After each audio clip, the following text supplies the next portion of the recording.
আসসালামু আলাইকুম বিসমিল্লাহির রহমানির রহিম। আমরা শব্দ শব্দ সূরা আল ইখলাস শিখব।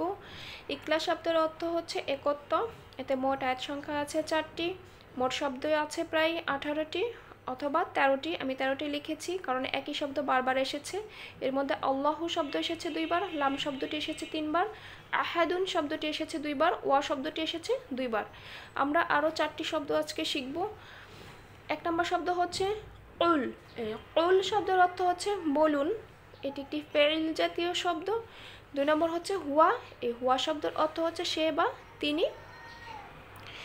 3 নম্বর শব্দ হচ্ছে আল্লাহু।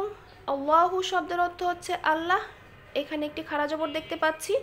আমরা যখনই কোনো হরফের উপরে খাড়া জবর দেখব তখনই এক আলিফ পরিমাণ টেনে পড়ব, আল্লাহু।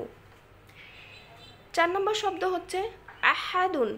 আহাদুন, এই আহাদুন শব্দের অর্থ হচ্ছে এক অদ্বিতীয়। এই 4টি শব্দ নিয়ে একটি আয়াত গঠিত হয়েছে। কুল হুয়াল্লাহু আহাদ। এখানে যেন আমরা কুল হু না পড়ি। এই কুল একটি শব্দ, হুয়া একটি শব্দ, যখন একত্রে আমরা পড়ব কুল হুয়াল্লাহু আহাদ।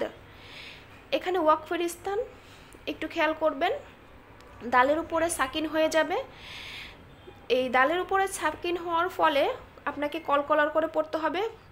কলকলার হরফ হচ্ছে 5টি, কফ, তো বা জিম, দাল। এই 5টির উপরে যখন আপনি সাকিন দিয়ে পড়বেন তখনই কলকলার করে পড়তে হবে। এখানে হবে আহাদ, আহাদ, আহাদ। কুল হুয়াল্লাহু আহাদ অর্থ হচ্ছে বলুন তিনি আল্লাহ এক।